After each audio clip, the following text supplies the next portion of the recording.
not Wayne. Dwayne The Rock Johnson. Barry.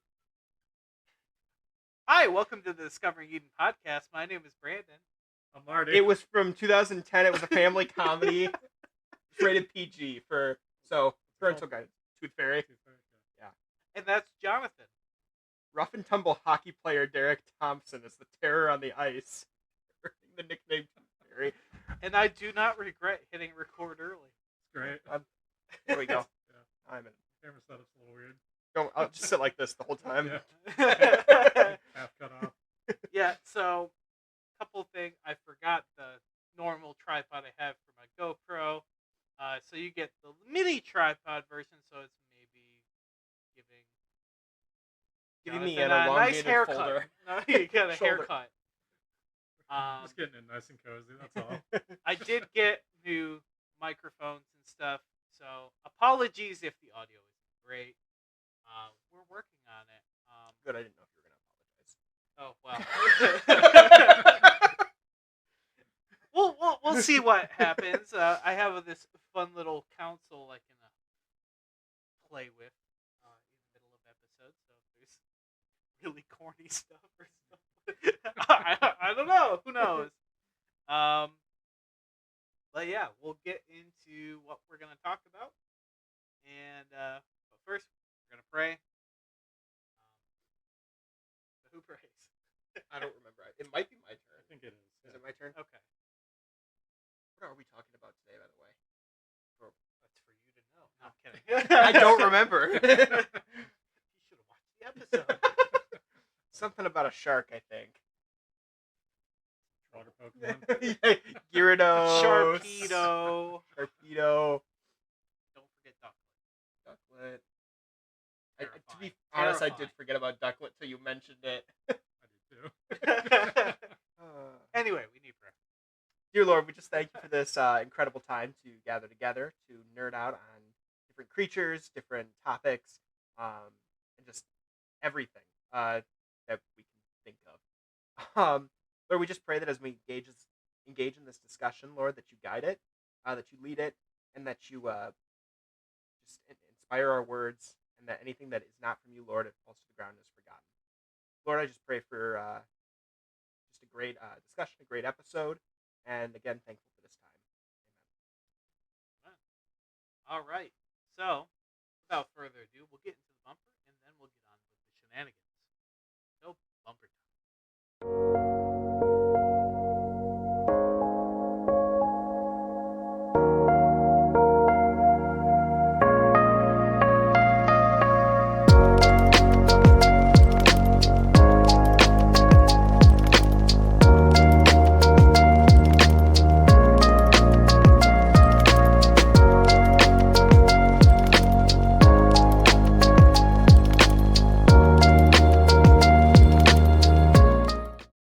Scale of 1 to 8. Yeah. Every time I switch over to the other, you're just like talking about. It's great.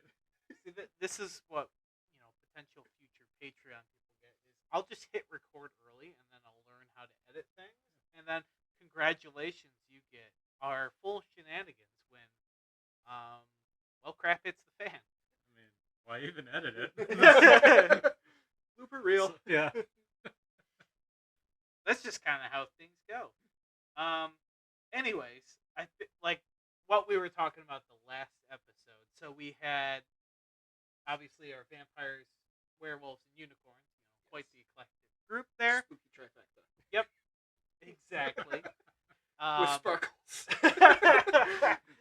And it definitely takes on some of the more mythical side, but kind of going more toward the realism side when we got closer to unicorn with the rhino and all those kind of things, like with India and all that.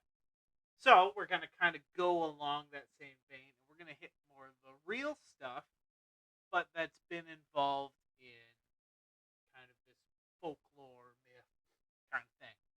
So, and all of these things actually go in the water because they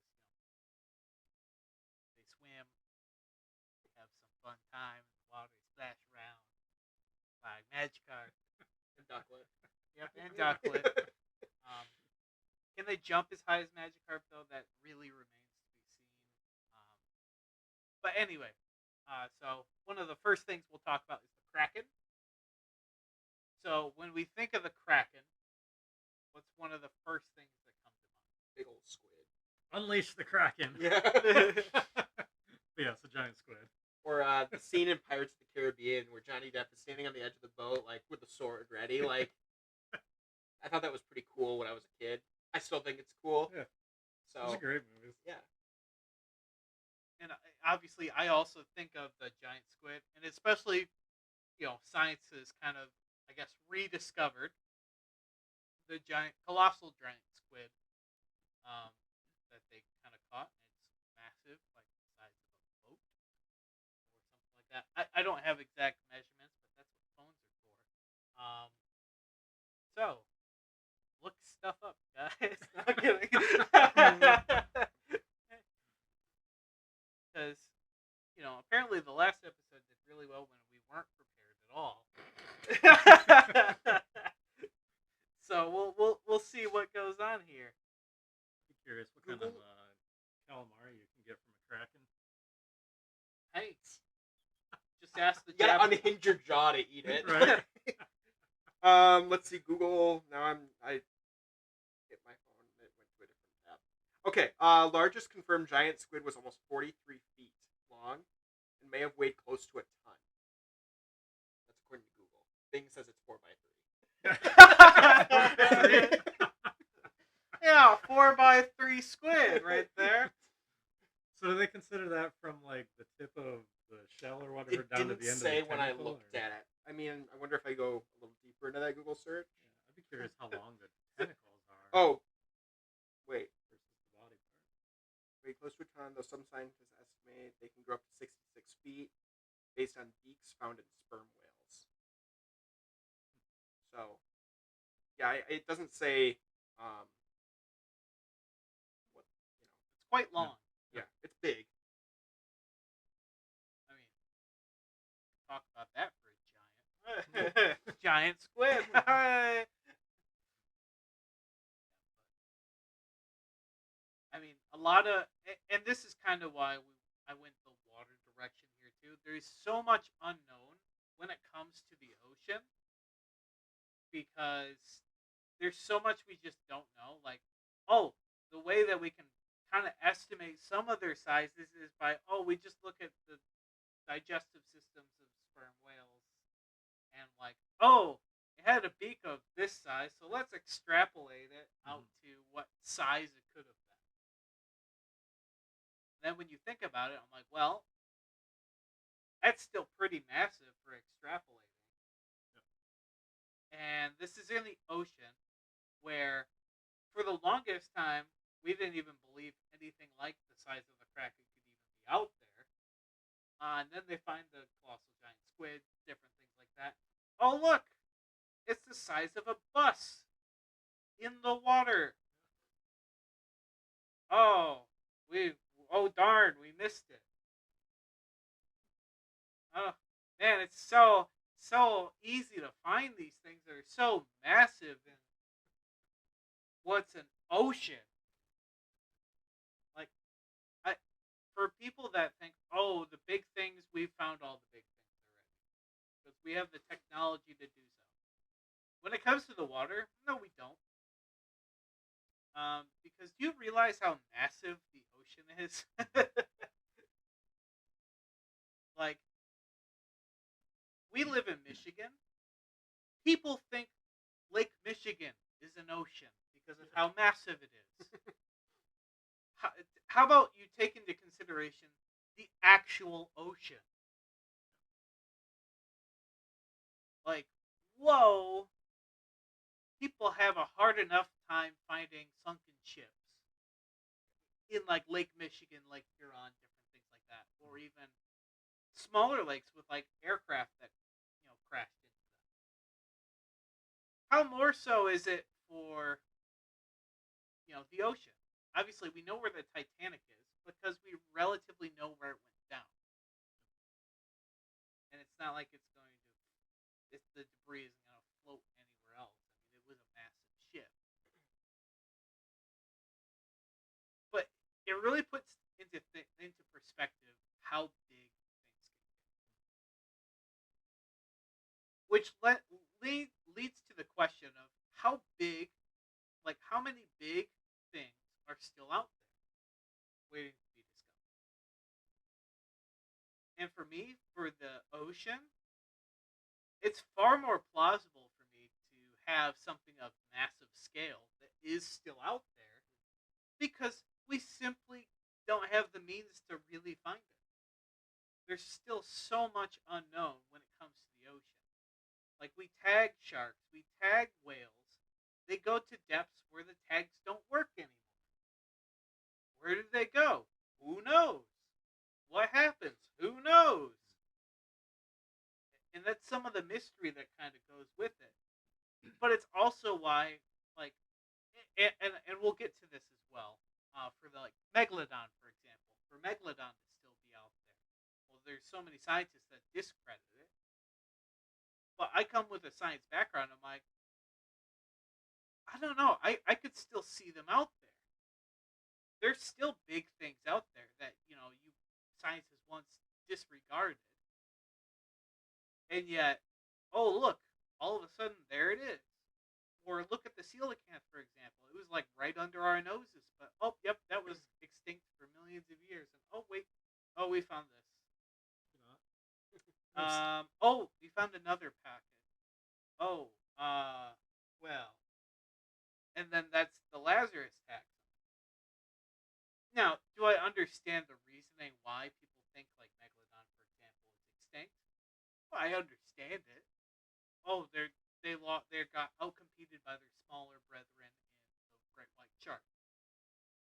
I can understand that, except if it is still around, it would have adapted. And we do know that sharks and things go to depth of unknown origin and what they do. Who knows? There are things that still live in the water, like, oh, so we know big things are out there, like sperm whales eat them with the colossal squid.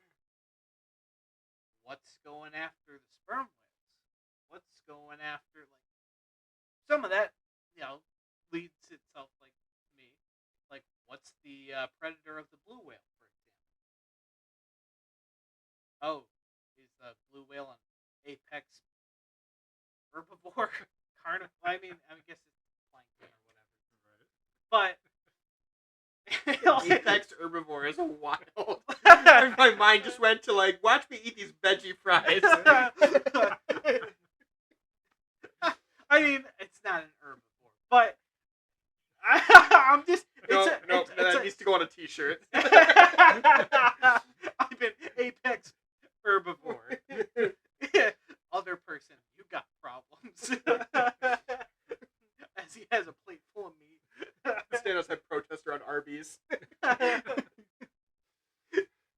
Oh, that's my own dumb comment. I already know, like, how they have plankton. I'm so dumb. Baleen win. Gotta love it. So the interesting thing, thinking about that whole, like, how little we know of the ocean in that too. We've got things. What was it, Challenger Deep, that hit like the deepest part of the oceans and all that, which is great, except it's one tiny little part of the ocean. And who knows what's hiding once it sees light or any kind of odd source kind of thing coming down towards it. Like they may just not see those things. But again, just the fact that it's confined to that one part of the ocean that they've gone so deep to explore. Okay, they're catching what, 50 square miles or something out of the entire ocean. Right. Yeah, it's crazy because it's not just the surface area of the ocean. You also have the whole volume of the ocean, which I think a lot of people neglect. The surface area, it still outdoes most of the land. And then you take into consideration the volume. And it's astronomical, the difference. So, like, and there's comments that I've seen on videos where some people are, oh, science actually knows about 20% of the ocean. I'm like, hogwash. maybe 5. Maybe 5. It's very much tip of the iceberg. Because, okay, so you can say you know a decent amount about, surface level water, so coastal areas, different things like that. Things that are easy enough to, explore. And then, so you got the benthic zone. You have the stuff at the bottom, so Challenger Deep, some of the stuff that you see at the very bottom in places. What about everything in the middle? Or, like, when ocean creatures do feeding, where do they feed?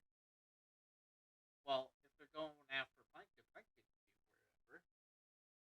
Whales can be wherever. But obviously, when you think of feeding, you think, oh, coastal areas, because that's where a lot of things that we see happen. But then, and this kind of goes similarly with cave environments as well, where we don't really know much about that either. But there are things that go completely devoid of light and do just fine and live their lives in that way, going off of whatever. So it's interesting, and obviously, and then you get the really wacky stuff in the deep with bioluminescence and all that kind of stuff. That seems otherworldly to take into consideration. Oh, I don't know, Vikings and the like that would come up with some of these stories. Now, true, could something like the Kraken be a little bit exaggerated because they see a really, really big squid? Possibly. I could see it. But at the same time, who knows if they were very aggressive? Who knows if giant squids fed on stuff the size of their Viking ships? I don't know. Who knows? I mean, they get that big for a reason, right? They have to eat something of magnitude. They can't just, I'm going to eat other little squids and other little fish, somehow get to be this massive size. Sure, that could maybe happen, but it would take a very, very long time. So how old are they? Who knows? At least I don't know. I'm just kind of coming up with whatever's on the dome right at the moment. They probably have some sort of idea online, and maybe if comment down below. But it's interesting,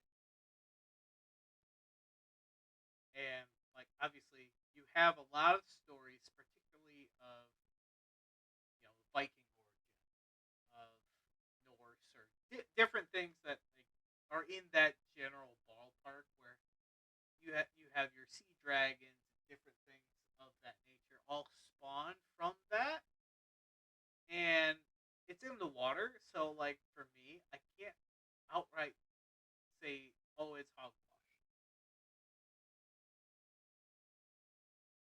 Can I see something that's in the water spit fire? Scientifically, I think it's kind of ridiculous.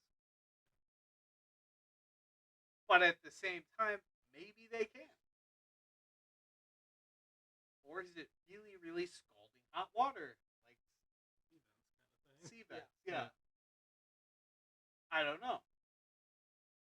It's really tough, but then how would they know about sea vents? Right.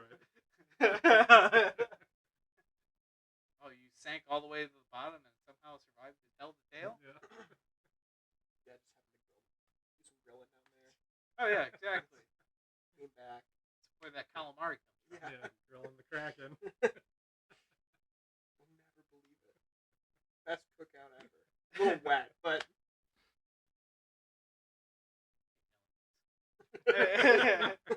How'd they survive down there?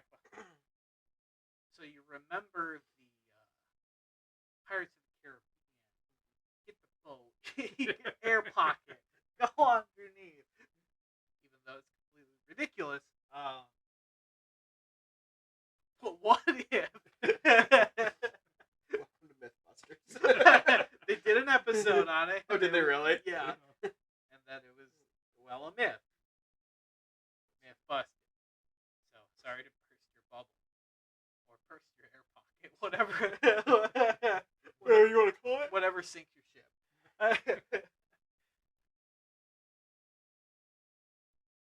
All right. Anything else about the Kraken? Or let's get Kraken to the next one. Done. Oh, that was bad. All right. So I know I kind of alluded to it before. Megalodon, big shark guy.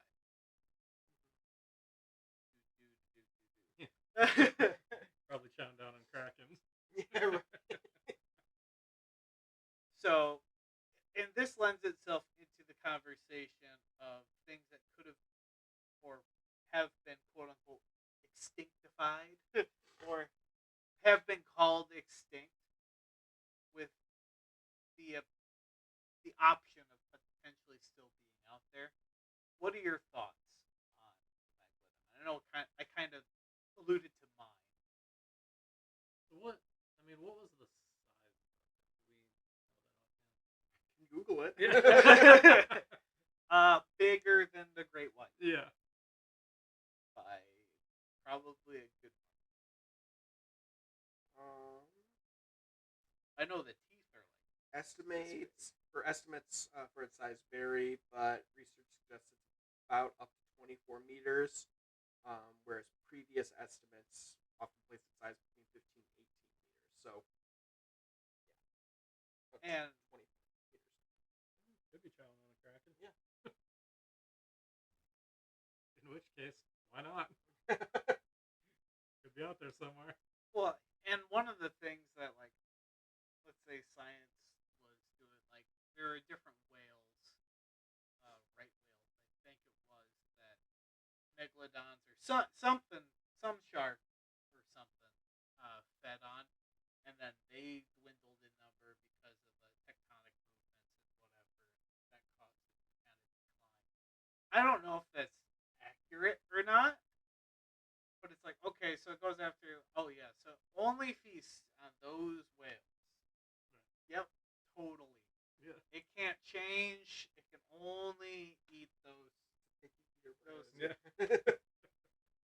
So, like, the same thing goes. I'm like, okay, so you look at the great white shark. Well, it's everywhere. Oh, it only goes after seals. I'm proud. If push comes to shove, I'm pretty sure it would eat just about anything that it came across Like, if its life depended on it. yeah, like any carnivore. So, for it to be like, oh, it's only reliant on such and such species, I think is kind of ridiculous. I do understand it to some degree, though, especially if it's like naturally that's its inclination. But this is Megalodon. This thing's massive. It could go after whatever. So you're telling me it's gonna favor? Oh, let's go for the right whales or different things like that, or whatever variant or species it was. Over, let's say, oh, a bigger target like the blue whale. Or are you telling me, oh, the blue whale came after Megalodon was around, so it could grow to a big size. Well, then what's there to keep a blue whale in check? Like that's kind of how nature works. Things keep different things in check. So you're like, who keeps the blue whale in check? Is it humans? I mean, I know the whaling industry is a thing. However sad that might be, but it's like, is that the only predator that they have? It's kind of crazy to me to think that, especially when they all go to depths that we can't track, that we just have no idea. Well, and you think about too, like how many sharks will attack things that are larger than itself. Anyway, We'll go after boats. yeah, Is it a test bite or an actual bite? Ask any surfboarder. Obviously, some of them are exploratory bites to see if, oh, that didn't taste like anything I'm supposed to. So, say it goes after a rock, for example. I mean, Right. I don't really know. They would be able to tell with the electromagnetic sensors. But say, for example, oh, this rock looks tasty. Um, they test bite it. Oh, I don't think I should eat that Yeah, anymore. I don't know. Okay, that's kind of ridiculous. It's coming from a ridiculous standpoint. But here's Brucey. uh, fish are friends. Yeah. And that's how the Megalodon went extinct. Fish of friends.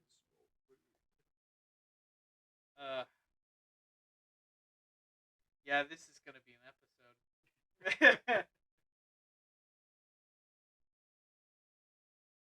See, maybe I should do research sometimes because I felt like the last episode was actually pretty good because we actually had stuff to talk about. Because let's be honest, the Bible doesn't say a whole lot about, let's say, the Kraken or anything like that. You have creatures of the deep. Obviously, we can tie back to Leviathan a little bit. Again, being more related to the water. And like, what is Leviathan? Is it a sea dragon? Is it something like that? It could be. Like, I'm not going to call it far fetched. Dragons have been associated with water in different cultures. Just look at China.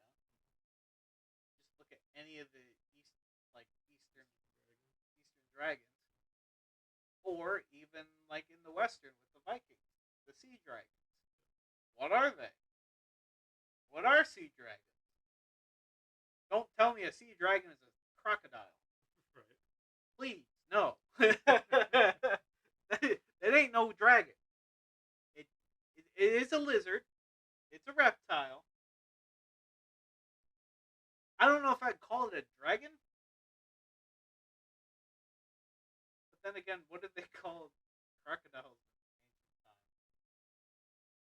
I don't know. Yeah, who knows? Call it a dragon, maybe.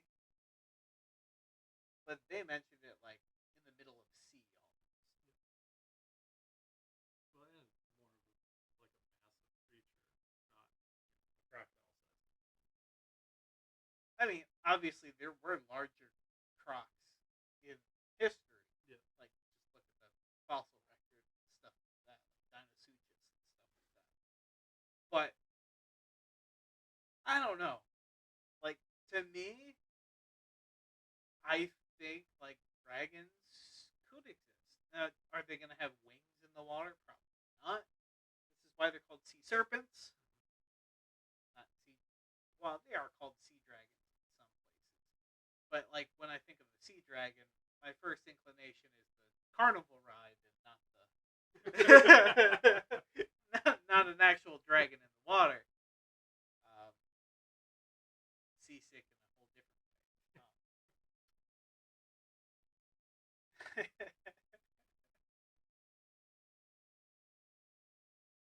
But yeah, it's really interesting because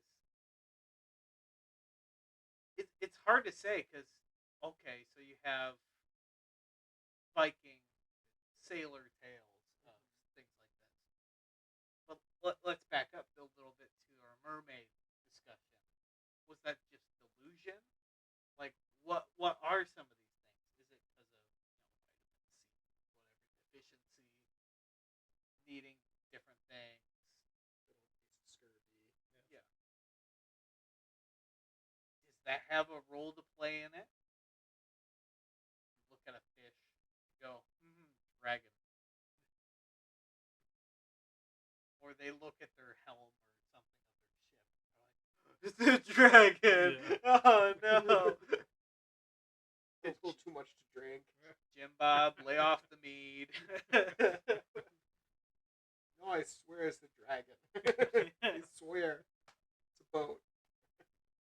As he's slurring his speech and Yeah. hiccuping. It's interesting. And I know I've said interesting several It is times. How fascinating.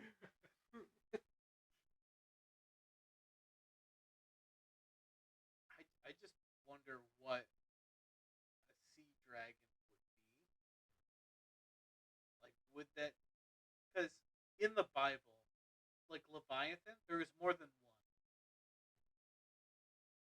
Or you could argue there was only one, and it's just different interpretation. Like, I don't know. But it seemed like there was at least two.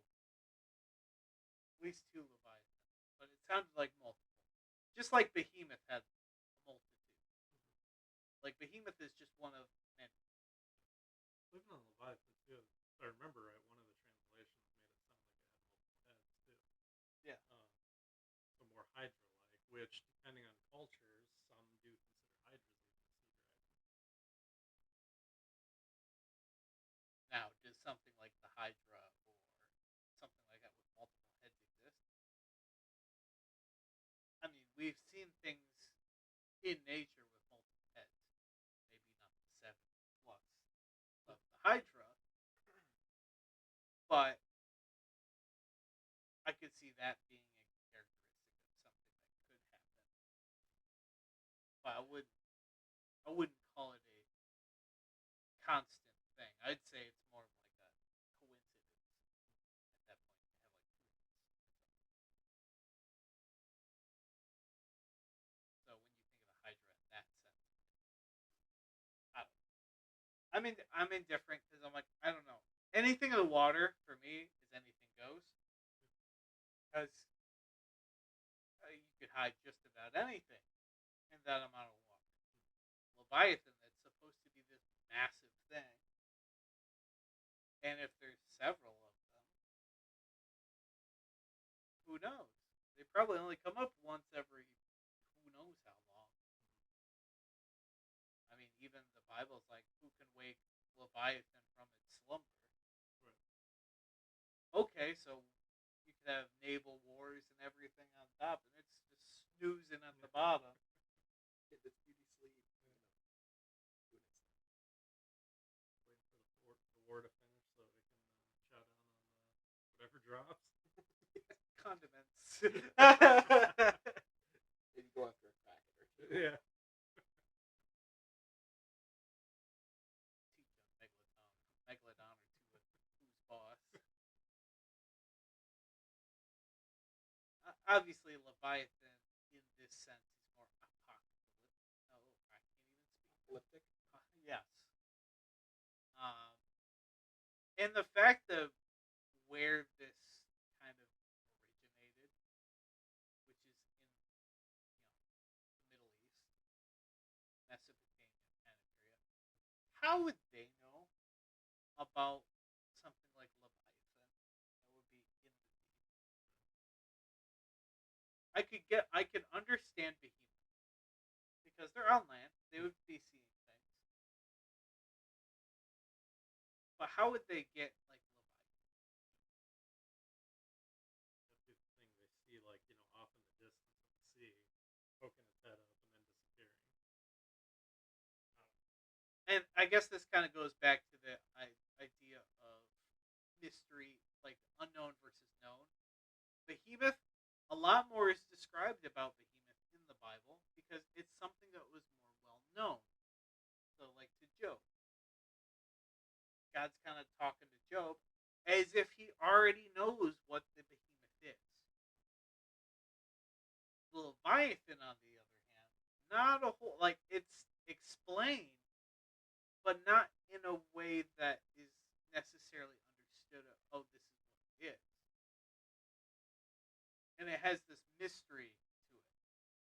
It breathes fire. It has all these other aspects to it that, I don't know, like, they're not going to know, like, what a Leviathan is right off the top of your dome.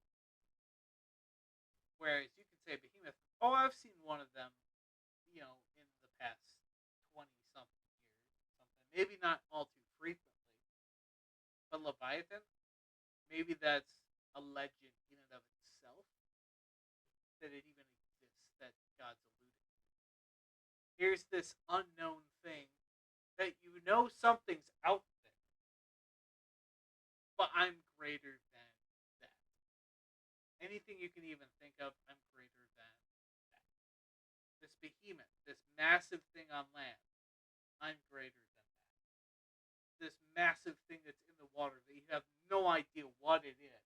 I'm greater than that. And it's some of those things, and that's why that's the story of Behemoth and Leviathan that sticks out to me at least.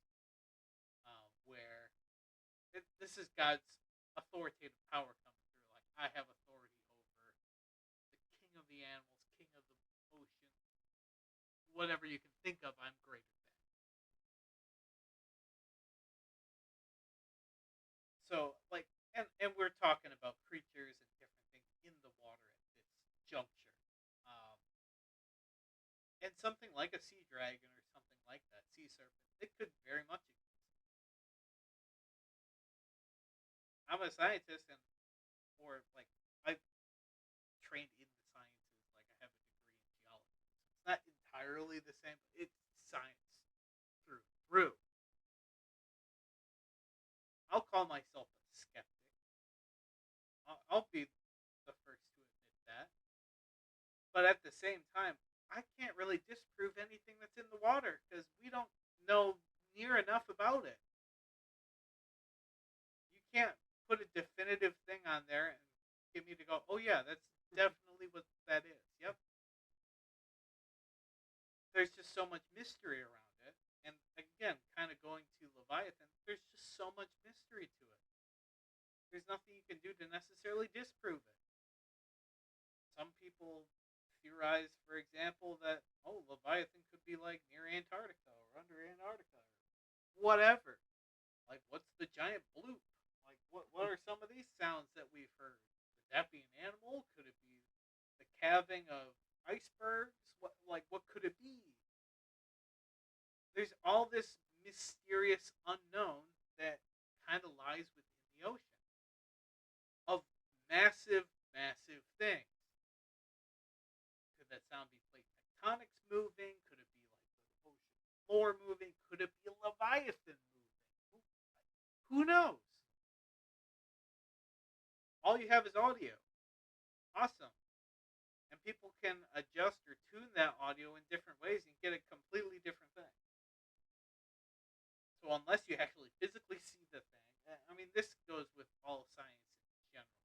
Unless you see the thing, it's kind of ignorance is bliss. So unless you see something, it doesn't exist. Which, again, it's your own perceived reality at that point. So depending on what you want to perceive as real. I'm more of the open sort, where if you can't necessarily prove to me that it isn't out there, then I'm okay with it. But if you can't disprove that it's out there, well, then I'm like, well, then it has every opportunity to be out there, whether we believe it or not. Now, personally, do I think it's out there? I couldn't tell you. I could see arguments for both. In my own science upbringing, I'd say it's kind of ridiculous for something of the size of Leviathan to be out there. Just because, well, it's got to eat. And if it's sleeping on the ground the whole time, well, it's kind of hard to eat. Hard to, stay living. But anything can go. And I'm like, is that referring to, oh, I don't know. There's plenty of things I think of. Like, we know, like, in the book of Genesis with Noah's flood, it talks about the vents of the deep and different things like that. So it's like talking about sea vents right then and there, where some of this water comes from the flood. So the heavens open, and then the vaults of the deep burst forth. I don't know. It seems like a sea vent to me. But that's me coming from the perspective of, oh, I know the science and everything behind it. What about everybody else living in the world? What would they have known about it? And I think some of them were a lot smarter than we give them credit for. Just look at the ancient Egyptians. Just look at some of these other cultures where they're like, they shouldn't have known how to do that. And then science goes, oh, it must be aliens. how they were able to do that. Or maybe they're a lot smarter than you give them credit for. I'd argue we're possibly dumber than we were, 2 decades, 3 decades, whatever ago, because it's all these inventions. And though the inventions are really nice and they make things simple, it also numbs the process of learning and discovery, where we're not necessarily learning new things, we're just recycling them. Well, studies have already been done that technology and our over reliance on it in the last decade is actually making us dumber. We just don't retain information anymore. And I'll be the first to admit, without my phone, I can't do any research because, well, I don't know things off the top of my head like that anyway. A lot of the research I had, it comes from, past exposure to different things, whether that be like TV shows, like Zaboomafu or different things like that. Like some of the information trickles in at different points, but all of it stems from technology. And this is something that at least we talked about in geology class at in undergrad. So what happens when the polarity of the Earth flips? So the positive and negative, or whatever, the North and South Pole flips. Well, there goes all your technology. It just goes kaput, just like that. Then what? It's different thought exercises like that. I'm like, okay. And then you realize how reliant we are on technology and everything. It kind of makes you shudder to think about it, to be honest. Because it's like, well, that polarity, according to science, is going to flip at some point pretty soon. When pretty soon is, well, that's debatable because some people are like, oh, it's millions of years. So I'm like, oh, it's thousands. And, bottom line, we have no idea. But it's interesting. Hey, interesting. Ain't that fascinating? Yeah. What are some of your thoughts about whatever we've talked about?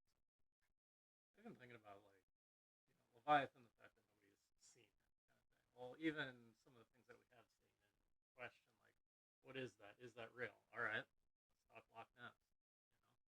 Nessie's up there. Somebody's supposedly seen this, and it's in a pretty small lake.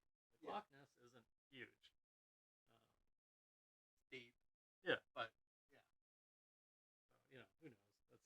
That's And there's obviously different theories and different things. Like one of the leading ones at the time or whatever is plesiosaur.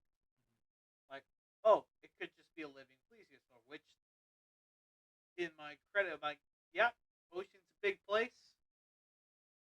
Anything goes. Anything goes. And you look at Loch Ness, it's not huge. Could it have underground connecting channels to the ocean? Possibly.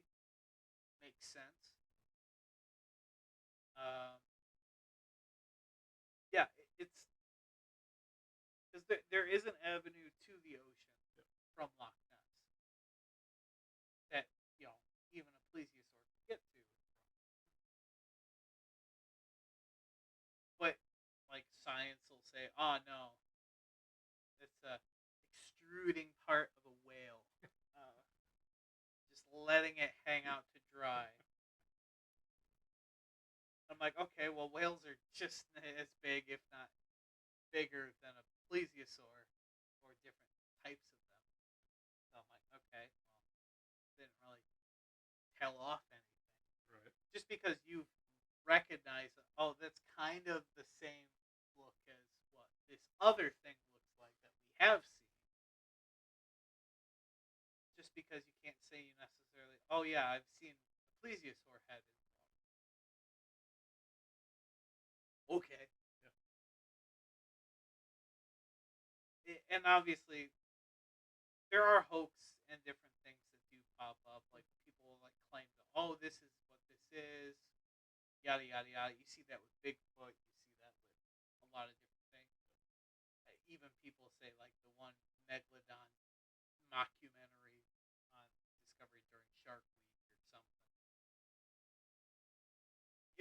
call it a mockumentary. Cool, go for it. Even if it was, for example, I still don't think it's far fetched for Megalodon to be out there. There are evidence of things like what they depicted on the thing with, oh, this whale's just eaten in half. Cool. I don't think a great white's gonna do that. What did it? Couldn't tell you. Couldn't tell you. Leviathan woke up from his nap. Like, I also think of the thing of, like, it was clearly, like, bitten as opposed to exploded. Yeah. Because, whales wash up on the shore from time to time. They bloat and then they explode. So, sorry if that's a little bit too graphic for all of you out there. But that happens.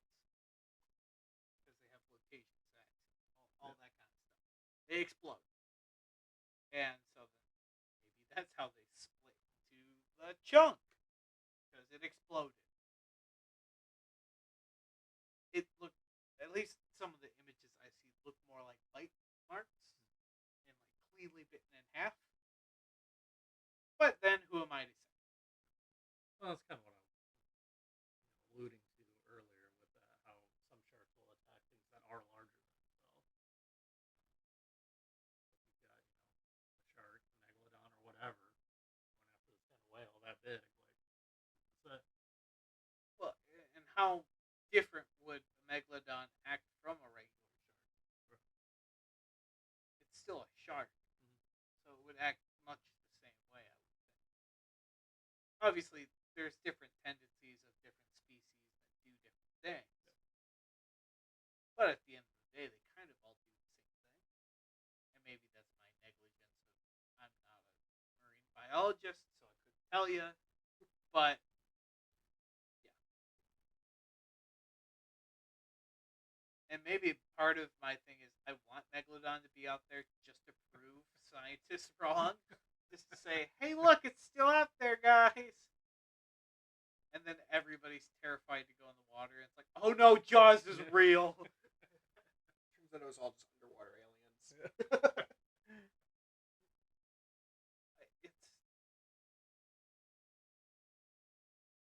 Sea vents are actually vents to UFOs. no, they're teleportation pads. Wormholes, maybe.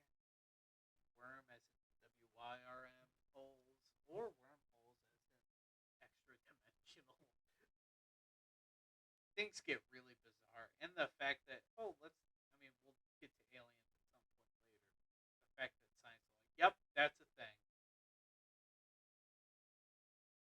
Okay, is that what you're gonna hang your hat on? And maybe this is where we talk about the faith aspect of sometimes it takes more belief and faith in a certain outcome to believe that it's true. Like, it takes just as much faith to believe, example, in Jesus' resurrection and basically salvation of sins, and the fact that God created the universe and everything in it, compared to, it takes just as much as faith is to believe in the way that modern science will tell you how the earth and everything in it came to be. That it was all a primordial soup, and for some way, rhyme or reason, things came together and went bada bing, bada boom. Humanity eventually came around after billions of years in the solar system, everything like that. It takes just the amount of faith there as it would be to believe in God. And the main difference between the two is God. And whether you believe there is artistry to it. If there's a divine creator versus all pure chance.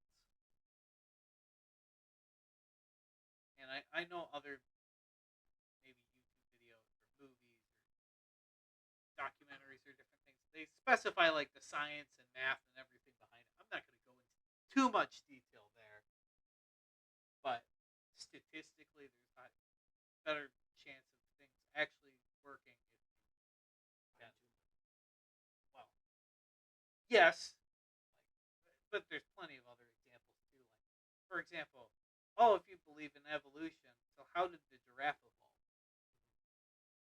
Because if it didn't have a certain spinal structure, the blood would flow to its brain, exploding it to like drink water. Right? So tell me how that worked in selective breeding and different things like that. Well, and the fact that all of those things would have to come together at the same time. Yeah. Which is why it is a statistical impossibility. Or you look at the Bombardier beetle, for example. Well, it has two different compartments in its body to expel super hot, like chemical reaction that I can't even speak. Seemingly an explosion of its rear end with like things that are very, very hot coming out of a tiny, tiny little bug. So what happens if selective breeding and different things? Oh, we accidentally fused the two together, and I got to charge up and attack, and poof, beetle popcorn.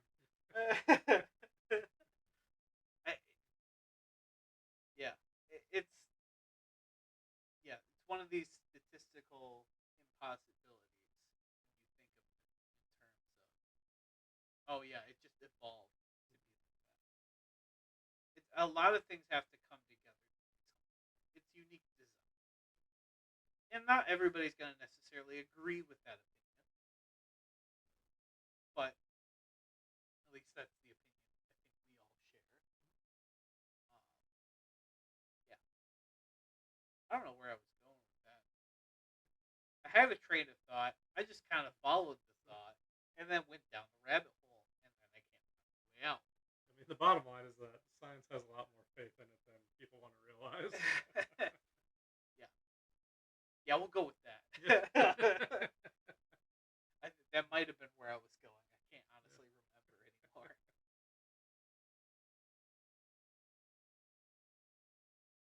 So, any Scots out there that want to talk about Nessie?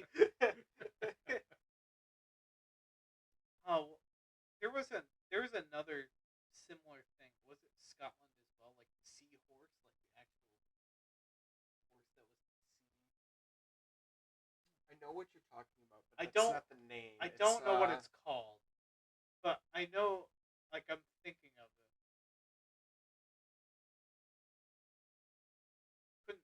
I can't remember if it's a myth that is meant to terrify people or Yeah, it's the Kelpie or the the Kelpie. the water Kelpie, the Celtic water horse. So it's a Kelpie.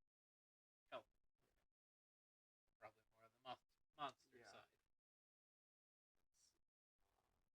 Yeah, and it's a mythical shape-shifting spirit Oh, shapeshift. inhabiting Lochs.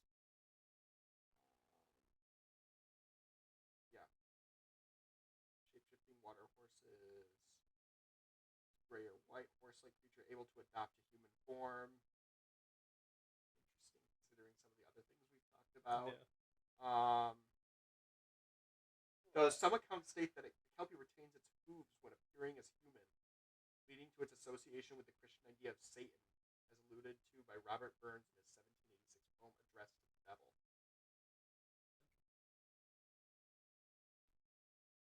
Well, I was just thinking of Loch Ness and Scott. Yeah, that came to mind. Well, I mean, Loch Ness is the one that has the most stories. And again, this is based on Wikipedia, but basically what it's saying is every sizable body of water in Scotland has an associated Kelpie story, but Loch Ness is the one with the most reported stories about Kelpie. So just Loch Ness seems to be, up for... Oh, so Kelpies are even with Loch Ness as well? Yeah. Okay. There's something in the water at Loch Ness. Don't drink the Seawater. Yeah, it's there's plenty of things that are different folklore and myths that surround water, not just Celtic. Like I'm not even going into all the stuff that's in the eastern side of things, like China, Japan, all that kind of stuff as well. You do, you have some of those things. I'm just not as familiar with it, and I'm not even honestly that familiar with like kelpies and things like that. I just know they exist as an idea through various forms of like media or whatever. That's how I've learned or come to learn about them. There's plenty, like some of the stuff that I was kind of researching just on my own time. Some of the mythological kind of creatures or different things in Chinese myth and legend and all that. Some of them are real bizarre, or the lost continent of Mu and like all that kind of stuff. Really fascinating, but at the same time, I don't know what to make of it, like heads or tails. I couldn't tell you because it's just so. It seems so outlandish, but at the same time, I'm like, this was also a long time ago. They may have existed before, just don't. And the same goes kind of with dragons. The same way I think about dragons. Like I know dinosaurs exist. Scientists agree that dinosaurs exist or have existed at least. But what does that make for some of the other creatures that are talked about in myth and legend? Do they discount it because it's myth and legend? Oh, that's just tall tales. That's just passed down orally, so it can't really be trusted. We need physical proof, and then people show physical proof, and they're like, "That's a hoax." Like, for example, some of the cave sketchings or whatever. I think it was even in the U.S. with like Stegosaurus and different things like that depicted on it in cave drawings and etchings. I think it was possibly Utah. Can't, I'm not 100% certain. Okay, so the natives there saw dinosaurs, and they're like, nope, dinosaurs did not live with humans whatsoever. Yeah. Absolutely ridiculous. It must be evidence. Or just different things like that. Um, it's things like that where it's like, oh, the evidence is there saying, oh yeah, they did exist, but because it doesn't fit the narrative, let's discredit it, or whatever. And you see this sometimes with myths and legends. I'm like, well, the myths and legends have to be based on something. So what did they depict if it wasn't a dinosaur? What is it? Great question. It's fascinating, and that's why maybe I'm so interested in different myths and religions as well, because there has to be truth behind some of these things, one way or another. And obviously, we're focusing on creatures in this sense, so maybe in some creatures, kind of going back to the spirituality sense that we talked about last episode, and you see that even a little bit with the kelpie, as you were reading off the description. Speaking of the kelpie, there's another, again, just kind of the quick Google search. There was another creature that popped up too. Again, Scottish, Irish folklore, but the selkie, which is very similar. Again, associated with water, but it's a seal that can turn into a human being. Again, it gives kind of that same vibe as the kelpie with that kind of transformation process, but also reminds me of like the Nagas and stuff that we talked about in earlier episodes, where there's that weird intermixing human boundary. Yes. Yeah. It's that intermixing, and especially when now obviously it's really easy to look back and like, oh yeah, that's what this is. It's surely this. Like we look at it, oh well, they saw that it was similar to like Satan, for example, or Kelp different things about it. So, oh yeah, so surely the similarities are here from the spirituality sense and different things. But obviously, we're looking at that with hindsight. What about the people that were there at the time? Like, obviously, we don't live in the same time frames when they did. Animals change. We know that happens. And we know that humans have driven some animals to extinction. What animals they could have now? Sure, they can maybe take some spiritual properties along with them. But possibly the animals themselves may have existed. I don't know. Tough for me to say. And given the water, anything goes. Doesn't mean it's still there. No. But who knows? Maybe that's where we'll keep this episode off. I don't know. Or do we want to go one more? And then we end next episode with aliens. You know what? Mine as well. We'll just... This will be a longer episode, possibly. This will be... I actually have notes for this. No more Improv. Well, it's still kind of improv in a way. It's the Jersey Devil. Now that would be improv. Every single American cryptid you can think Yeah. of.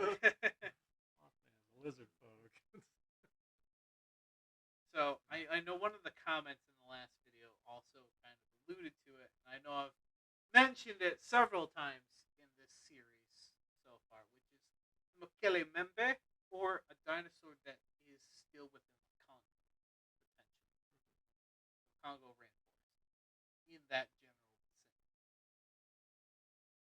So, story is behind the Megalodon. So, pygmy hunters, different things, like the natives, at least of that region, are the people that kind of penned it up and have a description of what it is, which off of the description would be kind of like a large sauropod dinosaur from kind of the description of it.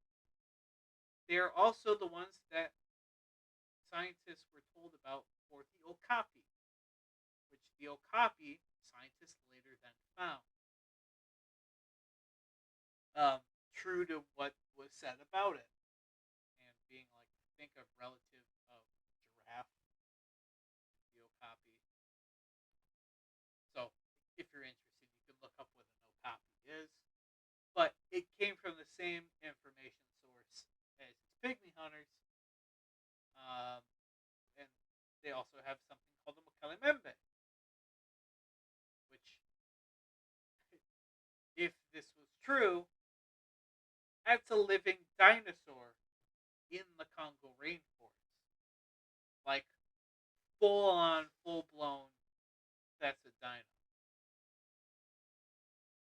And I know I alluded to this before, where Africa really hasn't moved much. So the only real location where it could possibly still exist is the Congo. And if it wasn't the Congo, I would have said it was the Sahara before it was, well, a desert. Before it underwent desertification. And they would have moved somewhere to escape, well, the desert. Because, things of that size don't really live in the desert. So where would they go? Well, they would go the only direction they could go, because look at anywhere else around. So think you're in the Sahara, for example. Where else do you go if you're a sauropod? You go through the wadis and everything of like the Middle East.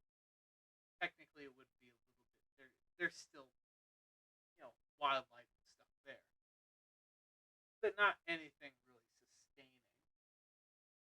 And then you got mountains, or you go south. There's still rainforest there today, with kind of the same favorable environment that it would and the temperature wouldn't have changed much. So climate change wouldn't really have affected it, even during the ice age, because it was still in that area where it was still, you know, warm enough to kind of be outside of all that. Now, that leads to a whole interesting other conversation. Like, what else could be in the Congo? Well, as kind of stated earlier in the series, Congo hasn't really been explored all too frequently. It's quite dangerous to do so, just like the Amazon is dangerous to do. And they're both large spaces and densely packed. Again, good luck exploring. People have tried for both and go missing. I want to say that almost more so the Amazon, just because it's good luck. Uh, which I'm not necessarily discrediting that there couldn't be dinosaurs or whatever in Amazon either, but I'm less sure about that, especially with the split of South America and Africa. They were theoretically linked, at least Pangea, everything. But especially when you look at a map, you put the puzzle pieces together of South America, Africa, and the whole they mesh pretty stinking well. So could they have fled onto that continent, whatever? Yeah, sure, maybe. But then science will tell you, oh, that takes millions, whatever years, billions of years for things to change. Where I don't know if it necessarily takes that long. I think we just don't see things move as quickly because Earth itself is cooling, so things go a lot slower than what they possibly did in the past. Because if the Earth was newer, it would be a lot hotter, so a lot of the magma would look different, just like you see in the Canadian Shield, for example. And now I'm geeking out because it's geology, so the magma there behaved differently than the magma now does. Different things like that. It cools at different rates, so you see different crystal structures, all that kind of stuff. And this is the Canadian Shield, completely different. But nerding out, I'm not going to go too much into that, but there's that. So that could be a possibility of why timing and stuff is different. And you could maybe say that I'm saying it based on the argument of, oh, you're a creationist, you think these different things. Okay, sure. Whatever. I mean, I'm not necessarily going to say, oh yeah, the Earth's only 3,000 years old. I don't necessarily agree with that. When you look at the 7 days of creation, what are the 7 days of creation? It could be 7 literal days, and I could believe they could be 7 literal days. Or it could be 7 chunks of time. Same difference to me.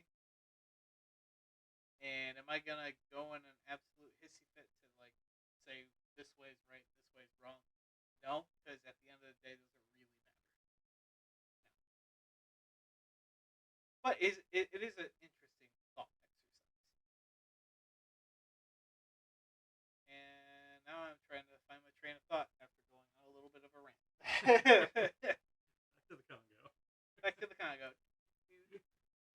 So if we get 50 subscribers on Patreon, we're going to the Congo. We're going to find the Mekele Membe. And then you'll never hear from us again. No, but I figure 50 is a pretty low bar for this adventure. So.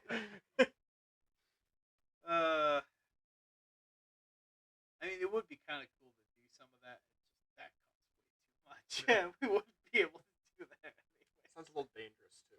Yeah. Just a little bit. Just a little bit. Oh, hello, wild animals.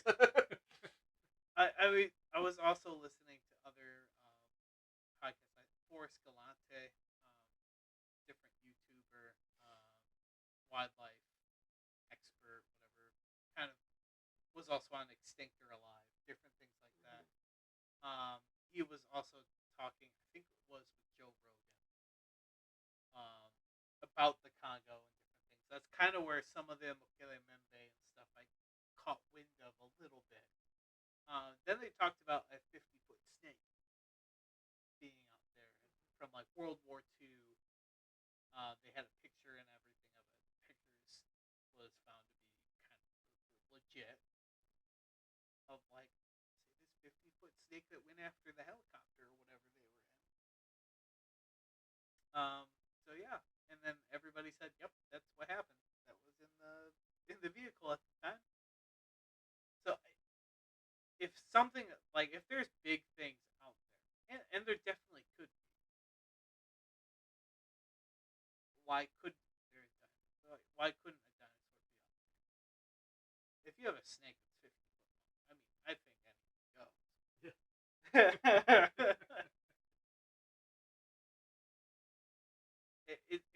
It's fascinating, and it's like you think about it. Yeah, where else would dinosaurs go if they were still around? Probably the only spot I would say that they could be is the Congo.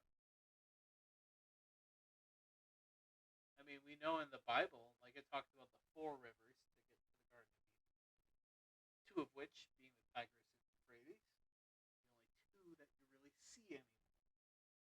You have the Pishon, and then the other one I can't tell you off the top of my head. I could look it up, but some of them go into like Africa and the Sahara. One of the rivers would go through the Sahara Desert. Um, Clearly, that river isn't there anymore because otherwise, it wouldn't really be a desert, or at least not the same. And possibly some of that's due to tectonic, whatever. Um, as one way of explaining it off. But what if the Garden of Eden was the Sahara? Think about that. Interesting. Again, interesting. Well, it goes back to the Middle East being kind of the cradle of life, if you will. And we know that the Sahara used to be a rainforest before it underwent desertification. Now, obviously, Garden of Eden, widely believed to be like basically right off the tip of like one of the seas or whatever, Red Sea or whatever it is, like basically underwater as it is right now. Which, for the most part, I would also agree. But thought exercise: what if we say it's the Sahara? I don't think that was the case. I do think it's kind of where they located it, but just for sake of discussion, Sahara Desert or Sahara Rainforest, because basically, based on location of the four rivers, the only location it could have been is where they proposed it, which is now underwater. But, Following the flood. yeah, and obviously the flood would disrupt some things. And if you think of, and this is something that's I find fascinating. I'm like, I would love to see a map of the world before and after the flood. It would vary quite differently, I would say, because we know Great Rift Valley, like Ethiopia, all that kind of stuff. That kind of where you had the Dead Sea and everything, um, as that existed. So, Fall to the Deep, and water coming out. Would that not also come out through Great Rift Valley? Further potentially splitting the continent more, which then would cut off the rivers. So uplift and all that kind of stuff. I don't know. I don't know. It's just me spitballing it. It's based in literally nothing. So you could take whatever you want for it. But hey, idea.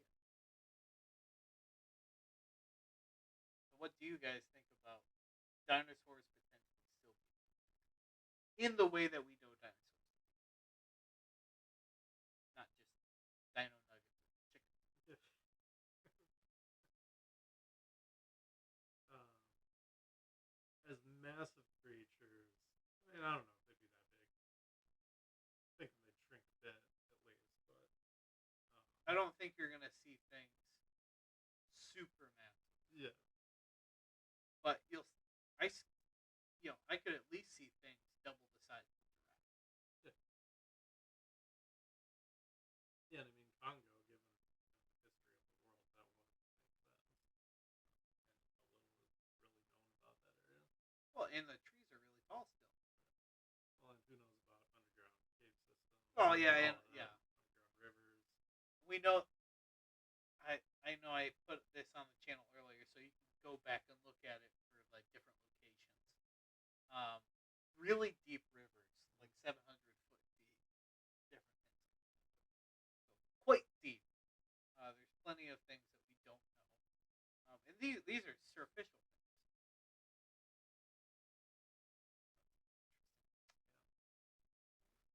Gotta go with the word again. Now I'm doing intention. Word of the day. Well, anything else you guys want to talk about? Any other water creatures you can think of, or maybe that's just it? And we'll come in, and hopefully we don't get abducted by aliens in the next episode. Don't worry, we'll be prepared. Tinfoil hats. An alien spray. Don't worry, we watched Escanaba in the moonlight. I've seen signs. I know they're allergic to water.